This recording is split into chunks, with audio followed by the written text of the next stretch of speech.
निर्वाचन मंडली परिवर्तन केते चैलेंज रही एठी किसी चैलेंज ना विजु जनता दलर समस्त कर्मकर्ता माने एठी एकजुट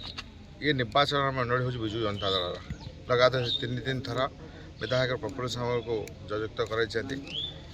मोर जो भद्रक जो विकास कार्यक्रम भद्रक एक लगी भद्रक विकास कार्यक्रम देखी विकास और माननीय मुख्यमंत्री जनहित कार्यक्रम बीजेडी संगठन तीन मिसई एक विपुल विजय व्यवधान जाऊँ लोक समर्थन एथर केमी अच्छी निर्वाचन में आप निजे तो सकाल खरार एत खरार बुलूँ देखुए शह शह संख्या युवक मैंने एक विराट रैली नहीं साई भितर उभय साइड्रे ग्रामवासी मैंने जपरी आमको पाछटी नहीं यू आप जापारे समर्थन विजु जनता प्रति केते मात्रा अच्छे कौन चैलेंज नहीं लोक मान पाख जाऊँ माननीय मुख्यमंत्री भू विकास कार्यक्रम अच्छी चैलेंज किसी ना ये निर्वाचन मंडल को 5टी भाग विभक्त करी 5टी भाग ये निर्वाचन मंडल जो नवीकरण हम जो ट्रांसफॉर्मेशन हम ता देखला भाया हम और माननीय मुख्यमंत्री सभा आप जानते 19 तारीख गले से माननीय मुख्यमंत्री कही भाषण मध्यम जपरी भद्रक विकास रे आप मत 5 वर्ष 2000 कोटी ऊर्ध्व टंका देते भंडारी पुखुरी वासींर आशा पूरण करने मत से समर्थन करेंगे और आशीर्वाद नहीं प्रधानमंत्री बहुत केंद्रीय नेता ओडिशा को आसछन्ती फोकस आप निर्वाचन मंडल करते चैलेंज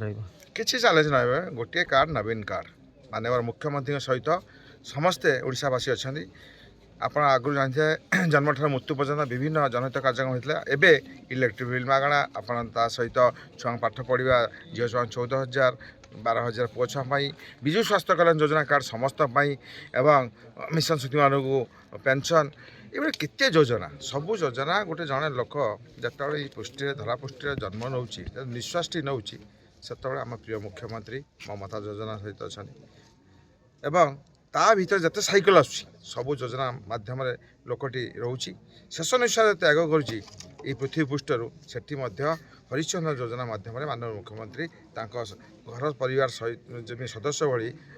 श्मशान में छिड़ा होती तो इते कार्यक्रम एत जिनस जो अच्छी माननीय मुख्यमंत्री एत कार्यक्रम सारा भारत वर्ष सब वर्ष नंबर 1 मुख्यमंत्री होती एथर विश्व रेकर्ड करने जाऊँ आपण बीजेपी और कांग्रेस को केते बाजीमात मारे केते मार्जिन विजय लाभ करेंगे भाव आर्थरक अपेक्षा सीट परिवर्तन निश्चित आम लगुच 30,000 ऊर्ध्व भोट्रे आम विजय लाभ करूँ एवं कंपिटिशन कांग्रेस और बीजेपी भीतर चलती आम ता भीतर वन बाहरी जाइए कौन चले एथर माने जनसाधारण कौन मेसेज देवे लोक मैंने भोट दिंतु ता सहित आपको विपुल मैंने विजय लाभ कर निश्चित ये अंचल विकास ये अंचल जो विकास धारा को मुझे प्रार्थना करी आपणकर इंडोर स्टाडियम आगरपड़ा ठारे ये जो माटी छिड़ा टिलियो एटी गोटे इंटरनेशनल मैच हुए क्रिकेट मैच एटी मतलब एक स्टाडियम क्रिकेट स्टाडियम बहुत एक फुटबॉल स्टाडियम ता सहित एनएसी आमर जो अच्छी आगरपड़ा ता सब उन्नतीकरण सहित से टाउन हॉल टू नहीं आपणकर कल्याण मंडप एवं से रोड आगरपड़ा रोड दोहरीकरण ता सहित आपण बन्यार सबुदिन दाऊर मुक्ति करने आपणकर जो केन्द्रा जो अच्छी आम कंटीघाई एस्केप अच्छी क्रिक मध्यम से जल गुड़ा निष्कासन कर सब केनाल करी चाष जमी को जल दिज्व या द्वारा दीर्घ दिन जो बन्या आसने प्रत वर्ष पानी पशि जाए ता आगामी दिन हम ना ये एक दीर्घकालीन योजना होद्वारा ये अंचलवासी भंडारीपुर निर्वाचनवासी बन्या संपूर्ण भाव में मुक्त मिल संजीव मल्लिक कहता भद्रक चाणक्य गोटी चालन चाणक्य कराला कि एठी चाणक्य बाजीमात मारे कौन निश्चित देखा लोक भल पाइबा हूँ ये मुख्य ये भंडारी पोखरीवासी भारी स्वाभिमानी भारी स्नेही और श्रद्धा देवार लोक अद्भुत भाव में मुझे 2 मास भितर है जो भाई मत पाछटी नौ समर्थन देते मत लगुच 5 वर्ष पूर्व मुझे निर्वाचन मंडल विधायक थी असंभव भाव स्नेह श्रद्धा और स्वाभिमानी वाली तो एम सहित ये निर्वाचन मंडल सहित लोकंर गोटे दरकार स्नेह श्रद्धा आपण सी देवे आपण मत से परिमाण देवाक पड़ो हेले ये निर्वाचन लोक आपको पछड़ी ने ये जो आसी जो आप देखी थे 19 मसीह निर्वाचन कांग्रेस प्रार्थी जो आसी 19 मसीह आसी 19 पर पुणी 24 आप इंटरेस्टिंग कथा 19 जो निर्वाचन होता से जो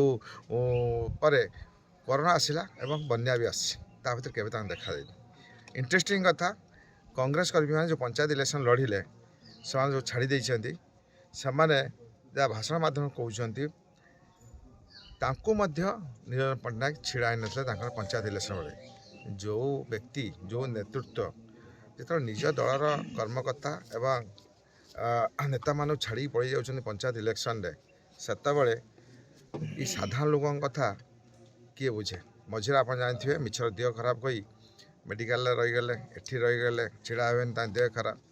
ଏବଂ ସେ ନିଜେ ମଧ୍ୟ ମୁଁ ଦେଖୁଥିଲି ଯେ ମୋତେ ଦେହ ଖରାପ କହୁଛନ୍ତି। ଆଜ୍ଞା କିଏ କହିଲା? ଆପଣ ଲୋକ କହିଥିଲେ, ଆମେ କ'ଣ କହିଥିଲୁ କି? ଆପଣ ଛଡ଼ା ଆପଣମାନଙ୍କୁ ପଚାରୁଥିବେ, ମନ କଥା ଆପଣଙ୍କର ବୋଉ ବାଇଟ୍ ଥିବ ଯେ ପଚାରୁଥିବେ କିଏ କହିଲା US ପଳେଇଲେଣି, କିଏ ଦିଲ୍ଲୀ ପଳେଇଲେଣି। ଆଜ୍ଞା ସେ ନିଜେ କହିଲେ ଫେର କହୁଛନ୍ତି ନା ବିରୋଧୀ ଦଳ ଏହା କହୁଛି। ଆଜ୍ଞା ଆମର କିଛି କାମ ନାହିଁ, ତାଙ୍କର ଏଇଟା ପରିବାର ଗୋଟେ ପିକନିକ୍। ଆପଣ କହିଦେଉ ଶୁଣନ୍ତୁ, 5 ବର୍ଷ ଥର ଆସନ୍ତି, ଗୋଟେ ପିକନିକ୍ କରି ପଳେଇ ଯାଆନ୍ତି, ସେଇଭଳିଆ ଆସୁଛନ୍ତି ଏଇ ବୁଲିବାଲି ପିକନିକ୍ କରି ଲୋକଙ୍କଠୁ ପୁଣି ପଳେଇ ଯିବେ। ଗତଥର ଲୋକ ତାଙ୍କୁ ମୁହଁରେ କଳା ମାରି ଏମିତି ପରାସ୍ତ କରିଥିଲେ ଆପଣ ଜାଣିଛନ୍ତି। ଏଥର ମଧ୍ୟ ସେଇଭଳି ତାଠୁ ଡବଲ୍ ମାର୍ଜିନ୍ ଏଥର ହାରିକି ସେ ଏଠୁ ଯିବେ। ସାଧାରଣ ଲୋକଙ୍କ ସହିତ ରହିବାକୁ ପଡ଼ିବ, ସେବା ଗୋଟେ ଅଲଗା ଜିନିଷ। ଏବଂ ସିଏ କହୁଛନ୍ତି ମୋର ଏଥର ଶେଷ ଇଚ୍ଛା, ମୋତେ ପୂରଣ କରିଦିଅନ୍ତୁ ଇଲେକ୍ସନ୍ରେ। ଲୋକଙ୍କୁ ସାଧାରଣ ଭୋଟ୍ କରନ୍ତି। ଆଜ୍ଞା ଶେଷ ଇଚ୍ଛାଟା କେଉଁଠି ପୂରଣ କରାଯାଏ? ଘର ଭିତରେ ଶେଷ ଇଚ୍ଛା ପୂରଣ କରାଯାଏ। ଆପଣ ପୁଅକୁ ମାଗିପାରିବେ, ଆଉ ଭାଇ ବନ୍ଧୁକୁ ମାଗିପାରିବେ, ଶେଷ ଇଚ୍ଛା ପୂରଣ ହୁଏ। କିନ୍ତୁ ଜନସାଧାରଣଙ୍କୁ ଆପଣ ବିକାଶ କଥା ନ କହି ଶେଷ ଇଚ୍ଛା ପୂରଣ କରିବା ପାଇଁ ଏଇ କ'ଣ ଭଣ୍ଡାରୀ ପୋଖରୀ ନିର୍ବାଚନ ମିଳିଲା? ଆପଣ ନିଜ ଗାଁକୁ ଗଲେ ରାମଚନ୍ଦ୍ରପୁରରେ, ସେଇଠି ଶେଷ ଇଚ୍ଛା ମାଗିଲେ, ସେଠୁ କାହିଁ ଭିତରେ ଥୋଇ ପଳେଇ ଆସିଲେ? ସେଠି ବାରମ୍ବାର ହାରିଲେ, ସେଠି ପଳେଇ ଆସିଲେ ଏଠିକି, ପୁଣି ଏଠି ଶେଷ ଇଚ୍ଛା ତାଙ୍କର କହୁଛନ୍ତି ମୋତେ ଆରେ ଗାଁ ଲୋକ ବନ୍ଧୁବାନ୍ଧବ ସବୁବେଳେ ଶେଷ ଇଚ୍ଛା ମଗାଯାଏ। ସେ ଛାଡ଼ି ଦେଇକି ଏଠିକି ପଳେଇ ଆସିଛନ୍ତି ଏବଂ ଏ ବାସି ଭଣ୍ଡାରୀପୁର ବାସି ଜାଣିସାରିଛନ୍ତି ଏ ଯେଉଁ ଛଳନା ଏ ଯେଉଁ ଏବଂ ଆଗାମୀ ଦିନରେ ଲୋକ ତାଙ୍କୁ ପ୍ରତ୍ୟାଖ୍ୟାନ କରିବା ପାଇଁ ସ୍ଥିର ମଧ୍ୟ କରିସାରିଛନ୍ତି।